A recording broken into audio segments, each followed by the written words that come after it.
Hello students, today topic of money market is role, features, defects and reforms in Indian money market and the suggestions to improve the money market. What is the role of money market? Money market का क्या role है या क्या importance है? Money market plays a significant role in the development of trade and commerce and economy. If money market is developed, the nation will also develop. It is also helpful to maintain the balance between supply and demand for money for short period. It is a center to allocate capital for short term. So money market plays a very significant role in Indian economy. So in detail we discuss here the role of money market or the importance of money market. So first point is here development of trade and industry. तो money market क्या करता है? Trade और industry के development में सहायता करता है. किस प्रकार से हेल्प करता है? So it helps with the help of their financial instruments like trade treasury bills, commercial papers, certificate of deposits and the other sources of short term instruments, right? So with the help of these instruments the funds are created for the short term and invested in trade and commerce. It will also helpful in the economical development. Next is it helps government in raising funds. किस तरह से government जो है short term funds को raise कर सकती है through money market. जब भी गवर्नमेंट को शॉर्ट टर्म फंड्स की आवश्यकता होती है वो क्या करती है? वो ट्रेजरी बिल्स को इशू कर देती है, कैश मैनेजमेंट बिल्स इशू करती है या समय समय पर इस तरह की सिक्योरिटीज़ शॉर्ट टर्म सिक्योरिटीज़ को निकालती है जिसके थ्रू वो मार्केट से अपने लिए शॉर्ट टर्म फंड्स को कलेक्ट कर सकती हैं. But in the absence of money market, government will have to issue more currency notes. यदि मनी मार्केट का अभाव हो तो गवर्नमेंट क्या करेगी कि वो ज़्यादा से ज़्यादा करेंसी नोट्स को इशू करेगी या वो आरबीआई से, रिजर्व बैंक ऑफ इंडिया से बोरो करेगी. जिससे क्या होगा कि जब वो मनी इशू करेगी, करेंसी इशू करेगी या आरबीआई से लोन लेगी तो मार्केट में मनी की सप्लाई क्या हो जाएगी? इंक्रीज़ हो जाएगी और जिससे इन्फ्लेशन के बढ़ने का डर रहेगा. तो इसलिए गवर्नमेंट जो है, गवर्नमेंट के लिए सबसे सुरक्षित जो साधन है वो है मनी मार्केट इंस्ट्रूमेंट्स जिसके थ्रू वो अपने लिए शॉर्ट टर्म फंड्स को कलेक्ट कर सकती है. Next is it helps to commercial banks. Commercial banks को किस तरह से सहायता करती हैं? कमर्शियल बैंक्स को अपने लिए दो रिजर्व्स रेशियोज़ को मेंटेन करना पड़ता है. वो रेशियोज़ कौन से हैं? Cash reserve ratio and statutory liquidity ratio. तो इन को मेंटेन करने के लिए कुछ एक सिक्योरिटीज़ का एसएलआर में यानी कि स्टैट्यूटरी लिक्विडिटी रेशियो में ख़रीदना बहुत ज़रूरी हो जाता है ताकि वो एसएलआर को अपने मेंटेन कर सके. तो एसएलआर को मेंटेन करने के लिए ट्रेजरी बिल्स को इशू करते हैं, ट्रेजरी बिल को ख़रीदते हैं, गवर्नमेंट सिक्योरिटीज़ को ख़रीदते हैं और जो भी government securities reserve bank of India जो भी नॉमिनेट करता है, नोटिफाई करता है, उसको ख़रीद कर एसएलआर को मेंटेन किया जाता है. इसी तरह से कैश रिजर्व रेशियो की कैश को लेकर with the help of money market instruments cash को मेंटेन किया जाता है. Next is it helps in formulating and implementing monetary policies. Formulating मतलब मॉनेटरी पॉलिसीज़ को बनाना. तो ये मनी मार्केट जो है ये आरबीआई को मॉनेटरी पॉलिसीज़ को बनाने के लिए उसमें हेल्प करती है. किस तरह से हेल्प करती है? RBI formulates monetary policy bye considering the interest rate level and in demand and supply of funds level. किस तरह से कि वो कंसीडर करता है कि मार्केट में कितनी डिमांड हो रही है फ़ंड्स की, कितना सप्लाई हो रहा है फ़ंड्स का और उसमें इंटरेस्ट रेट किस तरह से डिसाइड हो रहा है. तो आरबीआई क्या करता है? वो रेगुलेट करता है मनी की सप्लाई को एंड इंटरेस्ट रेट को to formulate monetary policy as per according to the country's condition. RBI क्या करता है कि जब भी बाज़ार में धन की आवश्यकता होती है, जिस समय बिज़ी पीरियड होता है, बिज़ी पीरियड जैसे कि जब ज़्यादा ट्रेड हो रहा होता है या ज़्यादा एग्रीकल्चर की सेल हो रही होती है, तो उस वक्त फ़ंड की आवश्यकता बढ़ जाती है। तो आरबीआई उस वक्त इस तरह की जो मनी सप्लाई को बढ़ाने की कोशिश करता है और इंटरेस्ट रेट को कम पर ज़्यादा से ज़्यादा लोन प्रोवाइड करने की के लिए मॉनेटरी इंस्ट्रूमेंट्स को इस्तेमाल करता है। इसी प्रकार से मॉनेटरी पॉलिसी को इम्प्लीमेंट भी किया जाता है और जो कि इकोनॉमी के कंडीशंस के हिसाब से देश के लिए फ़ायदेमंद हो। Next is it helps in the development of capital market. Capital market को भी डेवलप करने में मनी मार्केट जो है हेल्प करता है, क्योंकि मनी मार्केट क्या करता है, वो इजी अवेलेबिलिटी करवाता है फंड्स की to invest in capital market. Even interest rates also affect the availability of funds, क्योंकि यदि जब भी कैपिटल मार्केट में धन इन्वेस्ट करने की आवश्यकता होती है तो मनी मार्केट से शॉर्ट टर्म फंड्स को रेज करके उसे कैपिटल मार्केट में लगा दिया जाता है। तो इस प्रकार से मनी मार्केट के साथ साथ कैपिटल मार्केट भी स्ट्रॉन्ग हो पाती है। It promotes saving and investments. किस तरह से सेविंग्स एंड इन्वेस्टमेंट्स प्रमोट करती है मनी मार्केट? मनी मार्केट में जो इन्वेस्टमेंट की जाती है वो शॉर्ट टर्म पे की जाती है, और शॉर्ट टर्म जो इन्वेस्टमेंट्स हैं वो लिक्विडिटी प्रोवाइड करती हैं, सेफ होती हैं, जिससे कि ज़्यादा से ज़्यादा लोग या जो भी पब्लिक है, चाहे इंस्टीट्यूशंस हैं, ज़्यादा से ज़्यादा सरप्लस फंड को मनी मार्केट इंस्ट्रूमेंट्स में लगाते हैं और उसे आगे इन्वेस्ट करते हैं। So money market establish links between saving and investments in productive channel which increase capital formation. तो ज़्यादा से ज़्यादा धन सेव होकर इन्वेस्ट होता है और उसे कैपिटल फॉर्मेशन की जा सकती है। So these are the role of the money market. Next topic is a very important topic, what are the features of Indian money market. जो हमारी भारतीय मौद्रिक बाज़ार है, मुद्रा बाज़ार है, उसकी क्या विशेषताएं हैं, भारत में किस प्रकार की मुद्रा बाज़ार चल रहा है, उसकी अपनी अलग कुछ खासियतें हैं, कुछ विशेषताएं हैं। First is 2 sectors of markets, organised and unorganised, यानी कि डिकोटोमी। इस जो मनी मार्केट के 2 सेक्टर्स हैं, भारतीय वित्तीय जो व्यवस्था है या भारतीय अर्थव्यवस्था, उसके अंदर मनी मार्केट 2 तरह से काम कर रही है, 2 सेक्टर्स को लेकर काम कर रही है। एक है हमारा ऑर्गेनाइज सेक्टर और दूसरा है अनऑर्गेनाइज सेक्टर। ऑर्गेनाइज सेक्टर्स कौन सा है? जिसके under reserve bank of India आ जाता है, कमर्शियल बैंक्स आ जाते हैं, फाइनेंशियल इंस्टीट्यूशंस आ जाते हैं, और दूसरी तरफ आ जाता है अनऑर्गेनाइज सेक्टर्स, जिसमें साहूकार्स हैं, महाजन्स हैं, इंडिजीनियस बैंकर्स हैं, जो गांव और छोटे छोटे कस्बों में अपने फाइनेंस को प्रोवाइड कर रहे हैं। तो ये ऑर्गेनाइज सेक्टर तो under the control of Reserve bank of India काम कर रहा है, लेकिन unorganise sector Reserve bank of India के कंट्रोल में नहीं है। तो इस तरह से दोनों सेक्टर साइमल्टेनियसली वर्क कर रहे हैं। Then seasonal variation. Indian money market में सीजनल वेरिएशन आता रहता है, जिसके कारण से सप्लाई और डिमांड अलग अलग सीजन्स के अकॉर्डिंगली अलग अलग होती हैं, और इंटरेस्ट रेट भी फ्लक्चुएट होती रहती हैं। तो इंडियन मनी मार्केट जो है वो सीजनल है नेचर में, और जो जैसे इंडिया है जो एग्रीकल्चर कंट्री है, और इसमें बेसिकली 2 तरह के सीजन्स चलते हैं, एक होता है बिजी पीरियड और एक होता है स्लैक पीरियड।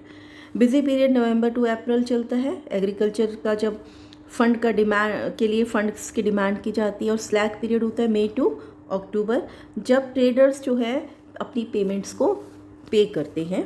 तो जब बिजी पीरियड होता है उस वक्त फंड्स की डिमांड ज़्यादा बढ़ जाती है, और जब स्लैक पीरियड होता है तो फंड की डिमांड कम हो जाती है।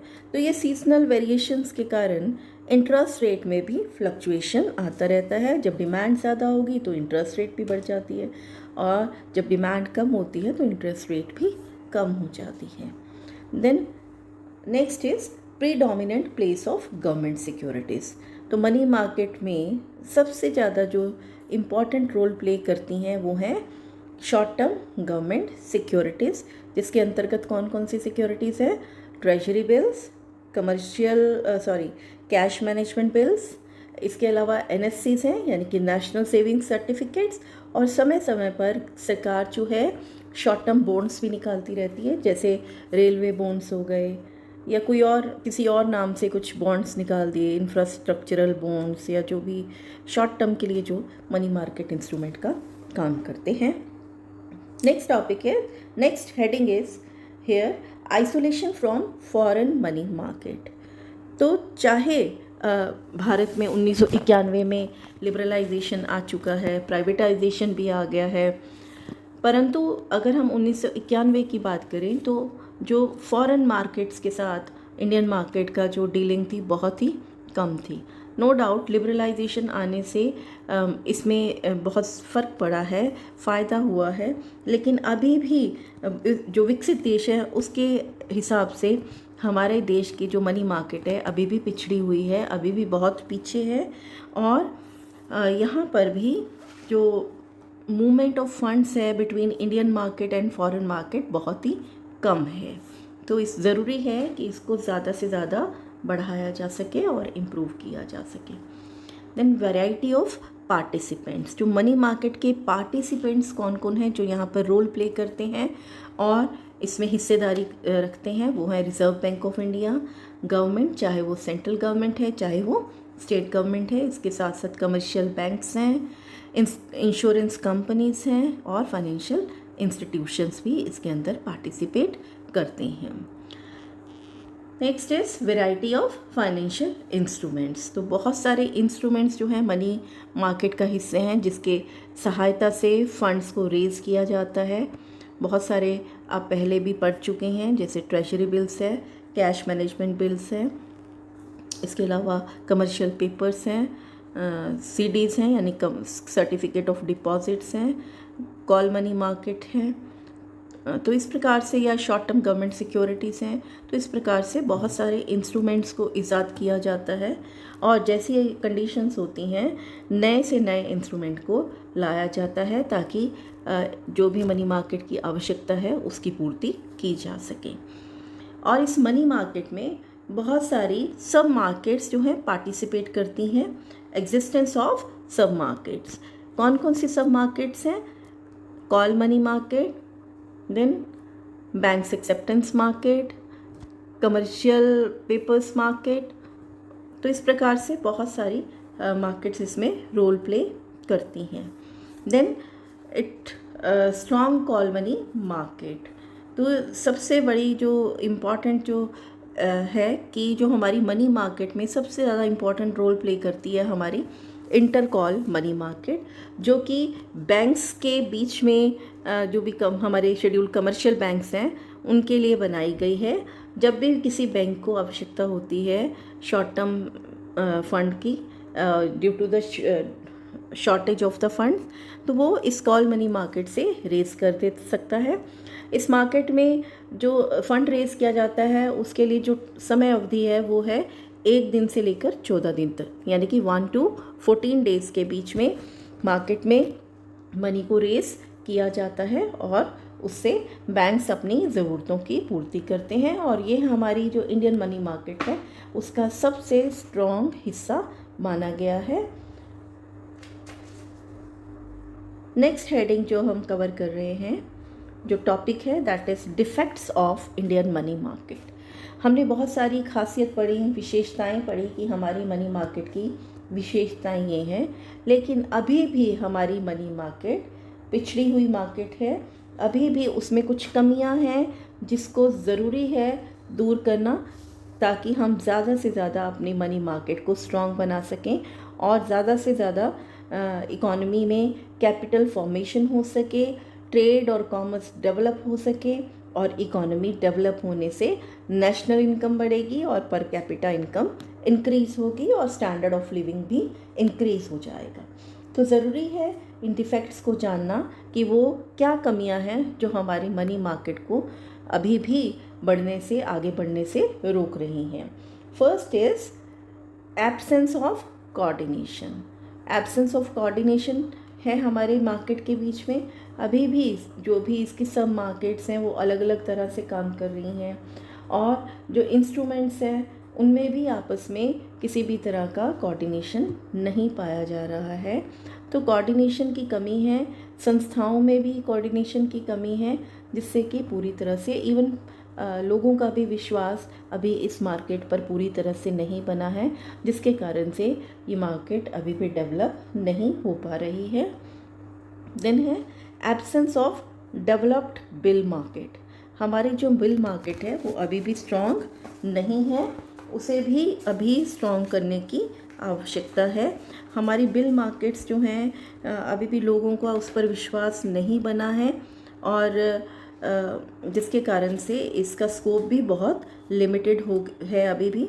Lack of uniformity in different parts of India, और अभी भी बिल मार्केट के अंदर जो हमारे भारत में अलग अलग नियम लेकर बिल मार्केट के साथ चल रहे हैं, इंटरेस्ट रेट जो भी डिस्काउंट रेट है वो अलग अलग हैं, तो पूरे भारत में अलग अलग ढंग से इन बिलों को डील किया जाता है, और जो जिसके डिस्काउंट रेट्स हैं वो भी बहुत हाई हैं, जिससे कि अभी इस पर पूरी तरह से लोगों का विश्वास नहीं बन पाया है।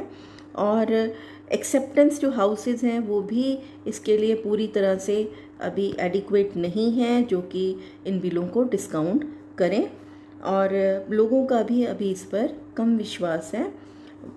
वो उधार की बजाय क्या चाहते हैं कि उनकी ट्रांजैक्शंस कैश में हों, तो जिसके कारण से अभी ये हमारी बिल मार्केट पूरी तरह से डेवलप नहीं हो पाई है।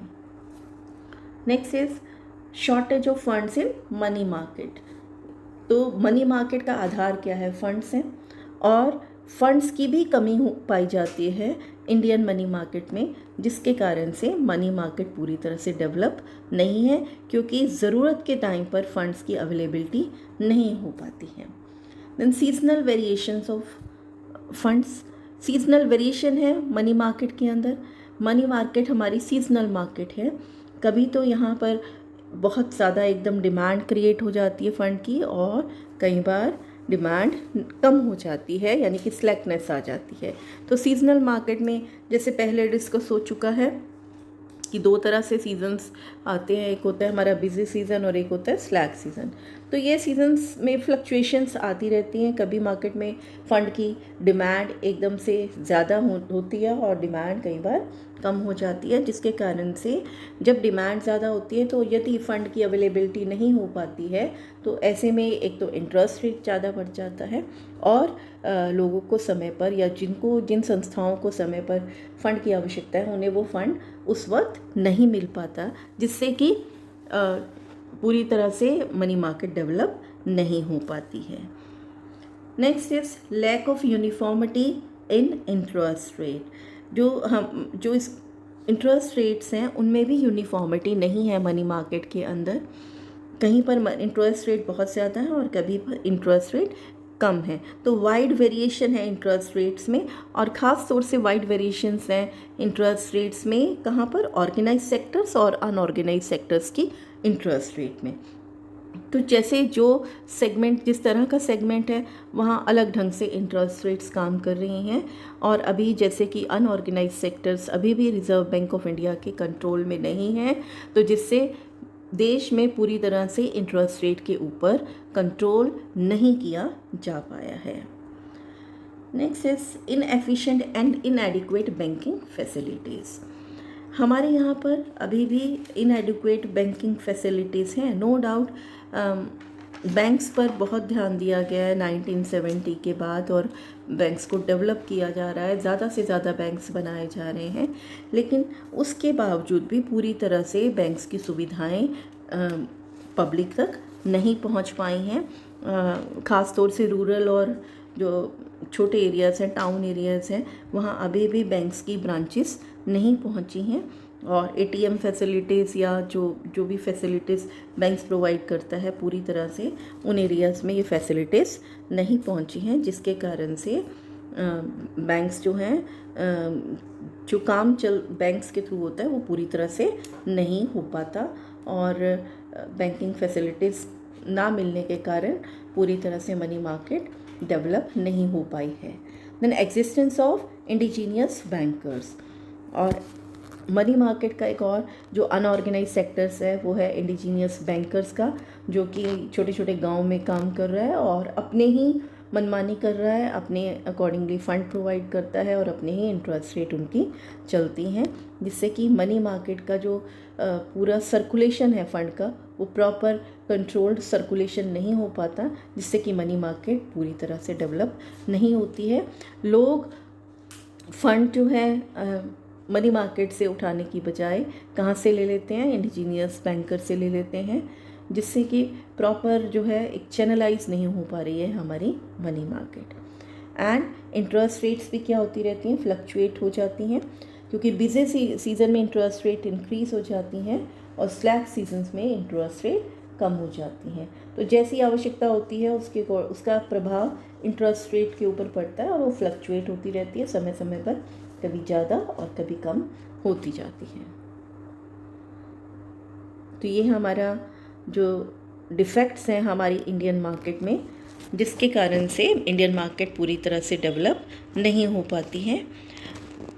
अब नेक्स्ट जो हम इसमें टॉपिक करेंगे कि इन मनी मार्केट को स्ट्रॉन्ग करने के लिए किस किस तरह के स्टेप्स को लिया गया है, किस किस तरह के मेजर्स को लिया गया है, ताकि ज़्यादा से ज़्यादा मनी मार्केट को स्ट्रॉन्ग किया जा सके भारतीय व्यवस्था के अंदर। तो सबसे पहला जो इसमें पॉइंट है वो पॉइंट है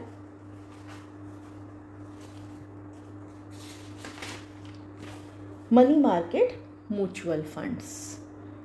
तो मनी मार्केट म्यूचुअल फंड्स जो हैं ये एक नई तरक्की है मनी मार्केट के अंदर, जो अभी कुछ वर्ष पहले ही इंट्रोड्यूस की गई है मार्केट में।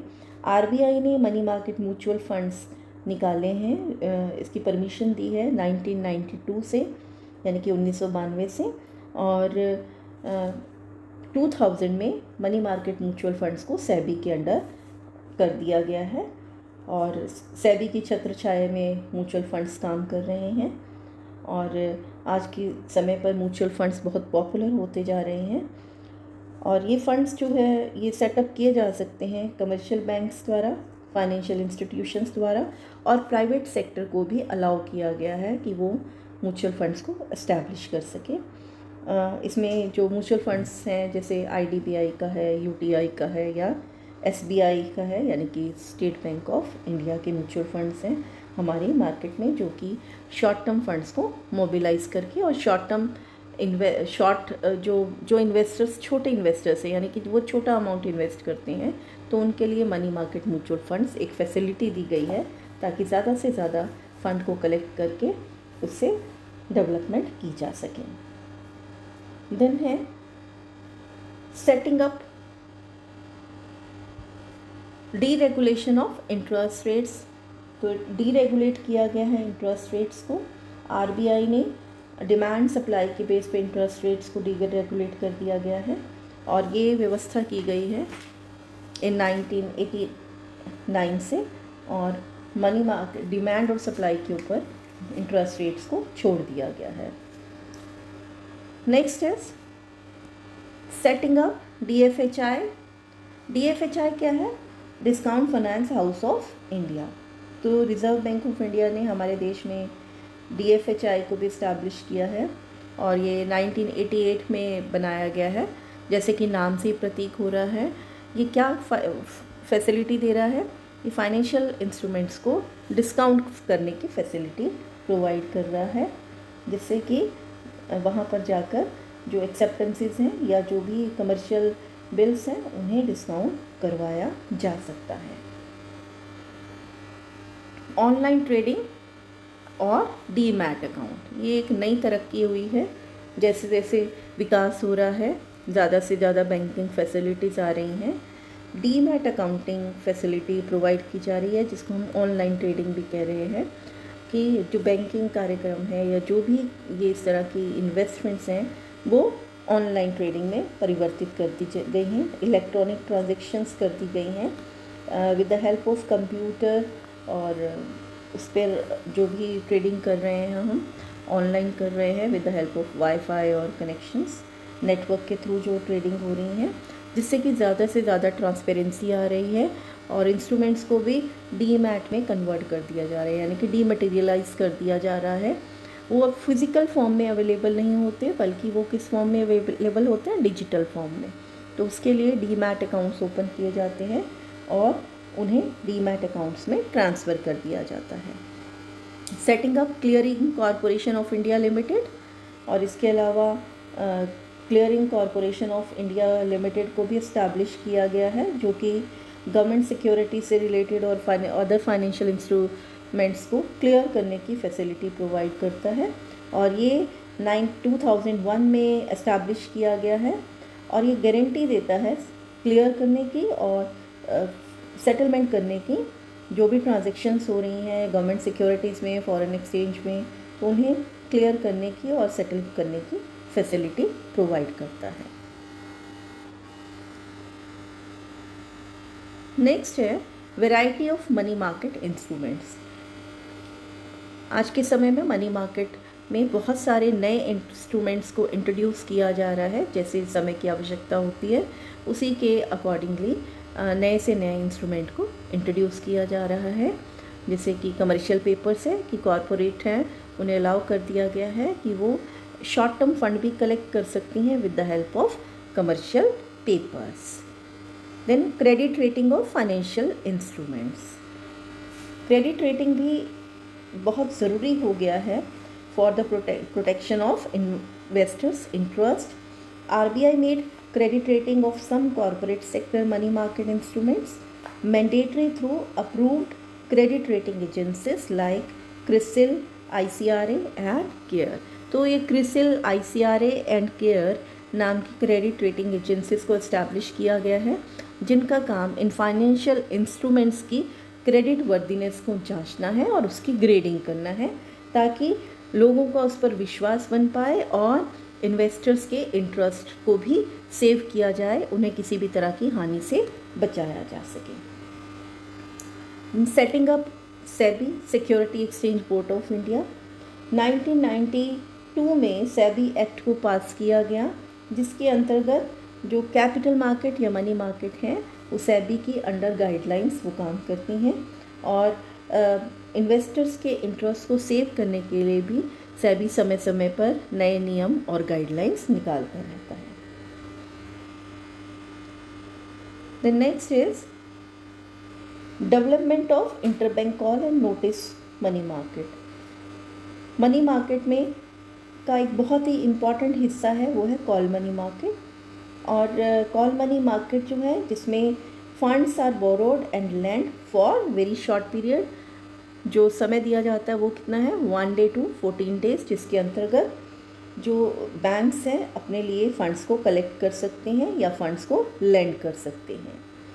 तो इसमें banks public sector banks financial institutions को अलाउ किया गया है कि वो कॉल मनी मार्केट में पार्टिसिपेट कर सकते हैं, लेकिन प्राइवेट बैंक्स को या प्राइवेट सेक्टर को इस में पार्टिसिपेट करने से रिस्ट्रिक्ट किया गया है, रोका गया है। तो प्राइवेट सेक्टर इस बैंक मार्केट में पार्टिसिपेट नहीं कर सकता।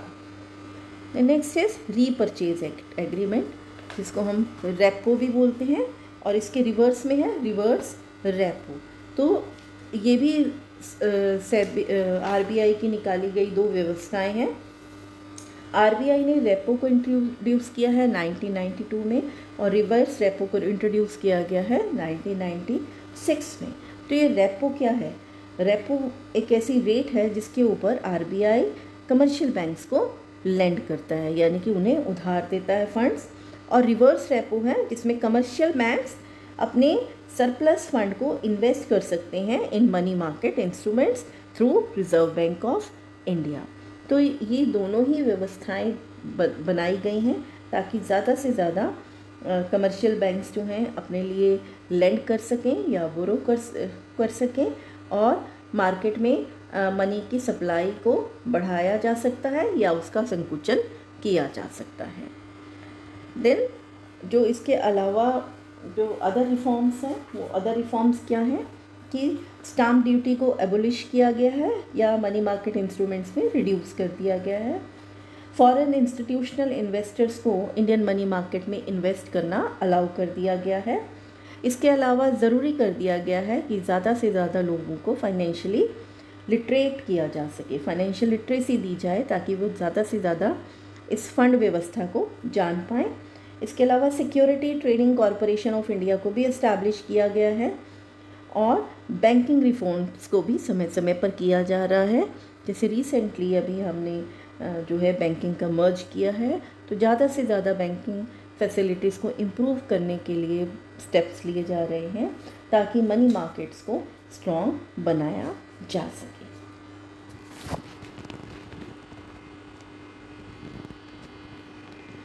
नेक्स्ट टॉपिक है suggestions for improvement of Indian money market. Indian money market को किस प्रकार से ज़्यादा स्ट्रॉन्ग बनाया जा सकता है और उसके लिए क्या सुजेशंस दी गई हैं।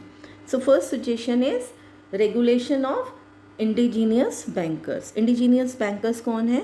जो कि गांव में मनी लैंडर्स हैं, साहूकार्स हैं, महाजन्स हैं, जो कि side by side organise sector के साइड बाय साइड वर्क कर रहे हैं। तो ज़रूरी हो गया कि आरबीआई भी इफ़ेक्टिव मेजर्स ले ताकि ये इंडिजीनियस लैंडर्स को कंट्रोल में लाया जा सके और मनी मार्केट को एफिशिएंट बनाया जा सके, उसमें इम्प्रूवमेंट लाई जा सके। Then development of bill market. RBI बहुत ही सीरियस एफर्ट कर रही है ताकि बिल मार्केट को डेवलप किया जा सके और लोगों का उस पर विश्वास बन सके और ज़्यादा से ज़्यादा लोग जो है बिल मार्केट में इन्वेस्ट करें और बिल मार्केट के थ्रू फंड्स को रेज करें। Then strengthening warehousing facilities. Warehousing facilities कौन सी हैं कि ज़्यादा से ज़्यादा जो वेयर हाउस बनाए जाएं ताकि जो ट्रेडर्स हैं उन्हें फैसिलिटी मिल सके ताकि वो ज़्यादा से ज़्यादा ट्रेड कर सकें और अपने सामान को सुरक्षित वहाँ पर वेयर हाउस में रख सकें। और इसके लिए वो अपने लिए ज़्यादा से ज़्यादा लोन्स को लेना चाहें on the basis of from the banks on the basis of receipt issued by the licensed warehouse for goods stored therein। कि यदि उन्होंने अपना सामान वेयर हाउस में रखा हुआ है लाइसेंस्ड वेयर हाउस में और उसकी रिसिप्ट के बेस पर वो अपने लिए शॉर्ट टर्म लोन्स क्रिएट कर सकते हैं। Then increase in number of clearing house. ज़्यादा से ज़्यादा क्लियरिंग हाउस होंगे तो उतना ही ज़्यादा फाइनेंशियल जो इंस्ट्रूमेंट्स है उनकी फैसिलिटी को लिया जा सकता है, उसे डिस्काउंट करवाया जा सकता है। यदि समय से पहले धन की आवश्यकता पड़ती है तो उसे डिस्काउंट करवाकर पहले ही कैश को कलेक्ट किया जा सकता है। तो इस तरह से जितने ज़्यादा क्लियरिंग हाउस होंगे उतनी ज़्यादा लिक्विडिटी बढ़ेगी और कैश फैसिलिटीज़ अवेलेबल हो पाएंगी। Then expansion of remittance facilities. इसके अलावा बहुत से एफर्ट्स किए जा रहे हैं ताकि मार्केट को ज़्यादा से ज़्यादा कन्वीनियंट, सेफ, फास्ट और लो कॉस्ट बनाया जा सके और फंड को एक जगह से दूसरी जगह पर या एक पर्सन से दूसरे पर्सन तक, एक इंस्टीट्यूशन से दूसरे इंस्टीट्यूशंस तक भेजा जा सके। Then elimination of variation in the interest rate. जैसा कि आपको पहले भी बताया कि भारत में इंटरेस्ट रेट में बहुत ज़्यादा फ्लक्चुएशन आता रहता है, तो reserve bank of India effort कर रहा है या करता रहता है कि इस इंटरेस्ट रेट की फ्लक्चुएशन को उसमें जो गैप है, जो ऑर्गेनाइज सेक्टर की रेट्स हैं और अनऑर्गेनाइज सेक्टर की रेट्स हैं, उस गैप को ज़्यादा से ज़्यादा कम किया जा सके जिससे एक सिमिलैरिटी आ सके इंटरेस्ट रेट्स में। Then establishment of acceptance houses and discount houses. तो ये भी पॉइंट कवर हो चुका है कि ज़्यादा से ज़्यादा एक्सेप्टेंस हाउसेस होने चाहिए एंड डिस्काउंट हाउसेस होने चाहिए ताकि जल्दी से जल्दी इन इंस्ट्रूमेंट्स को डिस्काउंट भी कराया जा सके और इन्हें क्लियर भी किया जा सके और इसे कैश में जल्दी से जल्दी कन्वर्ट किया जा सके जिससे कि कॉन्फिडेंस इन इंस्ट्रूमेंट्स के ऊपर बढ़ सके। Then lowering of discount rates. तो कमर्शियल बैंक्स जो हैं बिल ऑफ एक्सचेंजेस को या जिनको आप कमर्शियल बिल्स कहते हैं उन्हें डिस्काउंट करने की फैसिलिटी देता है। तो ये भी ज़रूरी है कि इस डिस्काउंट रेट को कम से कम किया जाए ताकि ट्रेड को ज़्यादा से ज़्यादा बढ़ावा मिले और मनी मार्केट स्ट्रॉन्ग हो सके। Then deeper penetration of banking services. तो भारत के लिए बहुत ज़रूरी हो गया है कि बैंकिंग फैसिलिटीज़ को पूरे देश में पहुंचाया जा सके, कोने कोने पर, हर एरिया में, ताकि उसकी सुविधाएं सभी व्यक्ति या सभी इंस्टीट्यूशंस ले पाएँ। Then next is linking domestic money market with foreign money market. तो हमारी मनी मार्केट को और ज़्यादा मजबूत बनाने के लिए ज़रूरी है कि वो फॉरेन मनी मार्केट के साथ लिंक करे, और ये तभी पॉसिबल है जब money market, Indian money market से फंड मूवमेंट शुरू हो जाए फ्रॉम और and to foreign money market, यानी कि आपस में फंड का आदान प्रदान होना शुरू हो जाए, तो जिससे कि मनी मार्केट हमारा स्ट्रॉन्ग बन सकता है। इसके अलावा जो दूसरी सजेशंस हैं वो हैं कि ज़्यादा से ज़्यादा फाइनेंशियल लिटरेसी को बढ़ाया जा सके, ताकि सभी लोग उसके बारे में जानकारी लेकर ज़्यादा से ज़्यादा मनी मार्केट में इन्वेस्ट करें। एंड प्रमोट ऑनलाइन ट्रेडिंग, और ऑनलाइन ट्रेडिंग होने से क्या होगा, ट्रांसपेरेंसी आएगी, सेफ्टी आएगी, और लोग लिटरेट होकर मनी मार्केट में वर्क कर पाएंगे और ट्रांसपेरेंट मनी मार्केट डेवलप कर पाएंगे। तो इस प्रकार से कुछ सजेशंस हैं जिसके थ्रू इंडियन मनी मार्केट को ज़्यादा से ज़्यादा स्ट्रॉन्ग कर सकते हैं। So this is all about today. Thank you, and you have to revise these topics time to time.